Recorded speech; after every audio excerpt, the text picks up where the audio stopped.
77వ గణతంత్ర దినోత్సవాన్ని పురస్కరించుకొని ఈ సభకు అధ్యక్షులు హెచ్ఎం గారు, ముఖ్య అతిథులు, సర్పంచ్, ఉప సర్పంచ్, గ్రామ పెద్దలందరికీ మరియు గ్రామం నుంచి వచ్చిన ప్రతి యూత్ విద్యార్థులకు మరియు విద్యార్థులకు మరియు తాండవాసులందరికీ మరియు ఉపాధ్యాయులకు, ఉపాధ్యాయ బృందానికి, ప్రతి ఒక్కరికి పేరు పేరున ఈ 77వ స్వతంత్ర దినోత్సవ శుభాకాంక్షలు తెలియజేసుకుంటున్నాను. ఈరోజు మన స్కూల్లో కొన్ని సమస్యలు ఉన్నాయి, కానీ ఈ విద్యార్థుల ప్రతిభను చూస్తే చాలా గర్వపడవలసిన పరిస్థితి ఉన్నది. ఎందుకంటే ఇక్కడ మన స్కూల్లో ఒక్కొక్కరు సాహిరీ చెప్తూ ఉంటే, ఒక్కొక్కరు హిందీలో ప్రవచనం చేస్తూ ఉంటే, ఒక్కొక్కరు ఇంగ్లీష్లో చేస్తున్నారు, మరియు నాట్యం కూడా చాలా బాగా చేస్తున్నారు. కానీ మనం ఈ పిల్లలను చూస్తుంటే ఈ స్కూల్లో ఈ మారుమూల గ్రామమైన మన చద్మల్ తాండ పిల్లలైతే నేను అనుకోవట్లేదు, ఇది ఎక్కడో కామారెడ్డిలోనో నిజామాబాద్లోనో జరుగుతున్న ప్రోగ్రాం లెక్క అనిపిస్తుందని కూడా ఈ సందర్భంగా తెలుస్తుంది. ఎందుకంటే పిల్లలకు చిన్నప్పటి నుంచే స్టేజ్ ఫియర్ పోవాలంటే ఇట్లాంటి సాంస్కృతిక కార్యక్రమాల్లో పాల్గొంటే మీకు స్టేజ్ ఫియర్ పోతుంది. అది చాలా మంచిది.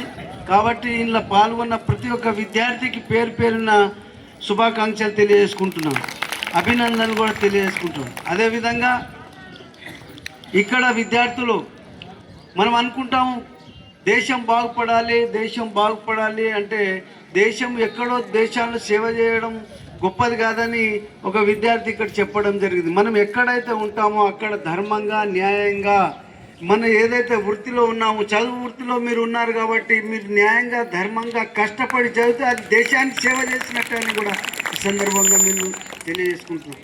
అదేవిధంగా మీరు కూడా ఇక ముందు మంచి ఆఫీసర్లు కావాలంటే, మంచి జాబ్లు కొట్టాలంటే మీకు పునాది ఇదే. ఇప్పుడే మీరు ఎటువంటి పనులకు బయట పోకుండా ప్రతి విషయాన్ని మీ ఆలోచన మొత్తం కూడా స్టడీ పైననే ఉన్నట్టయితే మీరు భవిష్యత్తులో మంచి ఆఫీసర్లుగా అయ్యే అవకాశాలు కూడా ఉంటాయి. అదేవిధంగా మన స్కూల్లో ఇటు గర్ల్స్ పిల్లలేమో ఎక్కువ అయిపోయారు, బాయ్స్ ఏమో తక్కువ అయిపోయారు. దీన్ని బట్టి అర్థం చేసుకోవాల్సిన విషయం ఏమున్నదంటే, గర్ల్స్ను గవర్నమెంట్ మన స్కూల్కు పంపుతున్నారు, బాయ్స్నేమో ప్రైవేట్ స్కూల్కు పంపుతున్నారు.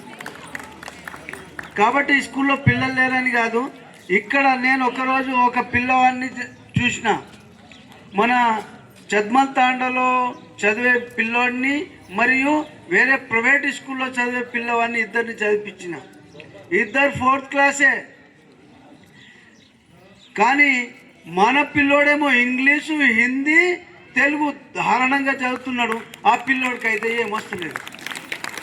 దీన్ని బట్టి అర్థం చేసుకోవాల్సిన పరిస్థితి ఏంటంటే, మన స్కూల్లో ఉన్న స్టాఫు, మన స్కూల్లో ఉన్న టీచర్సు, వీళ్ళు 10th క్లాస్ పాస్ అయ్యో, ఇంటర్ పాస్ అయ్యో, డిగ్రీ పాస్ అయ్యో రాలేదు.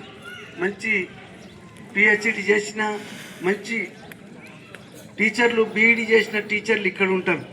కాబట్టి వీళ్ళకి తెలిసినంత విద్య వేరే వాళ్ళకి తెలుస్తుందా? తెలియదు. కాబట్టి మనం కూడా ఆలోచన చేయాలా, ప్రైవేట్ స్కూల్ కన్నా గవర్నమెంట్ స్కూలే మిన్నా అని మన గ్రామంలో ఉన్న ప్రతి ఒక్కరు కూడా మన గవర్నమెంట్ స్కూల్కు పంపించే విధంగా కూడా ఆలోచన చేయాలని కూడా ఈ సందర్భంగా తెలియజేసు. కొన్ని సమస్యలు చెప్పారు, వాళ్ళు సర్పంచ్, ఉప సర్పంచ్ గారు వారు చూస్తారు. ఇంకోటి ఏంటంటే భానుమతి సమస్య అన్నారు, అది మెయిన్ సమస్య. దానికి రిలేటెడ్గా ఈ గుడి బడి ఉన్నదన్నారు. ఓకే, చాలా మంచిది, అది కూడా మనదే, ఇది కూడా మనది. కానీ తాత్కాలికంగా ఈ గ్రౌండ్ మనకు జాతర అప్పుడే మొత్తానికి ఫుల్ ఫ్లెడ్జ్గా అవసరం ఉంటుంది. మనం బయట నుంచి చేస్తారు, వండుతారు, వీళ్ళంతా మన ఇంట్లో వేరే వాడు ఒక కాగితం వస్తేనే మనం ఒప్పుకోము. అట్లాంటిది వీళ్ళంతా గలీజ్ చేసిపోతే దీనికి రెస్పాన్స్ ఎవరు? కాబట్టి నేను మన ముగ్గురు నాయకులను మరియు యూత్ను గ్రామ పెద్దలందరినీ కూడా కోరుతున్నా ఏంటంటే ఇక్కడ వంట చేయడం అనేది మాన్పించండి.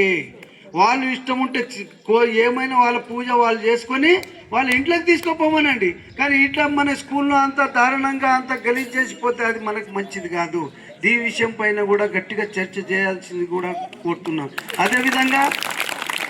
అదేవిధంగా గుడి అటు ఉన్నది, బడి ఇటు ఉన్నది. దీనికి టెంపరీ కాంపౌండ్ వాళ్ళు కూడా కోల్డ్ ఫిట్ సిస్టమ్, దాన్ని ఎప్పుడంటే అప్పుడు తీసేయచ్చు, ఎప్పుడంటే అప్పుడు పెట్టుకోవచ్చు. అదేవిధంగా ఈ గేట్ నుంచి అక్కడి వరకు కూడా కోల్ ఫిట్టింగ్ సిస్టమ్ కాంపౌండ్ వాళ్ళు మనం చేసుకోవాలని కూడా ఈ సందర్భంగా తెలియజేసుకుంటున్నాం. దానికి ఏం పెద్ద ఖర్చు కాదు, 2 లక్షలు అయితే అయిపోతుంది.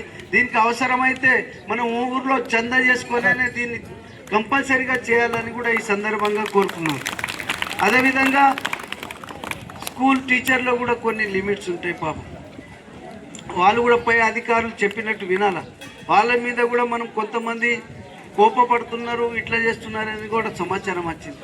కోపపడాల్సిన అవసరం లేదు. వాళ్ళు మన పిల్లల సేవకు వచ్చారు. మన పిల్లలను మంచిగా విద్యలో నైపుణ్యత, వాళ్ళ ఉన్న జ్ఞానాన్ని పంచి మన విద్యార్థులను మంచిగా వాళ్ళు జాబ్ కొట్టే విధంగా తయారు చేయడానికి వచ్చారు. కాబట్టి వాళ్ళకు కూడా ఏం అనద్దని కూడా ఈ సందర్భంగా తెలియజేసుకుంటున్నాం. అదేవిధంగా మంచిప రోడ్డుకు మనం ఒకరోజు పోయేస్తేనే మన నడుములన్నీ వస్తాయి. పాపం వాళ్ళు రోజు వస్తారు, పొద్దున వస్తారు, సాయంత్రం పోతాం. మనం 8 రోజులకు 10 రోజులకు నెలకు పోతాం. కానీ వాళ్ళు రోజు గుర్తే ముఖ్యం కాదు, వాళ్ళు సేవ అనే పరంగా కూడా ఇక్కడ వస్తున్నారు. కాబట్టి స్కూల్ టీచర్లు కూడా ఇంతకుముందు టీచర్లు పిల్లలకు అడుగుతుండే, సార్లు ఎట్లా ఉన్నారంటే ఈ సార్ మీద కంప్లైంట్, ఆ సార్ మీద కంప్లైంట్, ఇంకో సార్ మీద కంప్లైంట్ వస్తుంది. ఇప్పుడు పిల్లలకు అడిగితే ఈ సార్ మంచోడు, ఆ సార్ మంచోడు, ఈ సార్ బాగా చెప్తుండు, ఈ సార్ కన్నా ఆ సార్ బాగా చెప్తున్నారు అంటున్నారు. కాబట్టి దీనికి సార్లకు కూడా ప్రత్యేకమైన ధన్యవాదాలు తెలియజేసుకుంటున్నాను. ఇదే స్ఫూర్తిని కొనసాగించి మా విద్యార్థులను మండల్లో కాదు, జిల్లాలో కాదు, రాష్ట్రంలోనే టాప్గా తీర్చిదిద్దే విధంగా కష్టపడి మళ్ళీ వచ్చే ఇప్పుడు 10th బ్యాచ్ ఉన్నది, మీరు 100% తెస్తామని చాలా ధన్యవాదాలు సార్. చెప్పడమే కాదు, వాళ్ళని కూర్చోబెట్టి వాళ్ళకు అవసరమైతే వాళ్ళ పిల్లలు అటు ఇటు రాకపోతే వాళ్ళ తల్లిదండ్రులను పిలిపించి స్పెషల్ క్లాసులు తీసుకుని వాళ్ళకు 100% వచ్చే విధంగా తీర్చిదిద్దాలని కూడా ఈ సందర్భంగా కోరుతున్నాను. అదేవిధంగా సమయం ఎక్కువైంది. మనం కూడా స్కూల్ సమస్య వచ్చినప్పుడు కూడా తాండవాళ్ళందరూ ఏకతాటిపై వచ్చి పరిష్కరించాలి. మొన్న ఒక డేట్ అనుకున్నాం, 20 తారీఖు అనుకున్నాం. అది 20 తారీఖు పోయింది, 30 పోయింది, 40 పోయింది, 50 తారీఖు వచ్చేస్తుంది. అట్లా కాకుండా ఒక సమస్య పైన, ఇది గంభీరమైన సమస్య, బాణావతి సమస్య అనేది చాలా గంభీరమైన సమస్య. మన పిల్లలు కదా, ఇది మన కొడుకు మన బిడ్డ లేకపోవచ్చు, కానీ వీళ్ళందరూ మన భవిష్యత్తే కదా. చత్మల్ తాండా భవిష్యత్తు వీళ్ళు, దేశ భవిష్యత్తు వీళ్ళు. వీళ్ళ భవిష్యత్తు వీళ్ళు పాడవుతూ ఉంటే మనం చూస్తూ ఉంటే అది మనకు సరికాదు. కాబట్టి దీని గురించి ముఖ్యంగా యూత్ కానీ గ్రామ పెద్దలందరూ కానీ శ్రద్ధ తీసుకొని దీన్ని పూర్తిగా నివారించే వరకు కూడా నిద్రపోవద్దని కూడా ఈ సందర్భంగా అందరినీ కోరుతున్నాను. అదేవిధంగా కాలాతీతమైంది. ఇక్కడ నేను ఈరోజు ఒక లతా మంగేష్కర్ను చూశాను, ఒక రసమై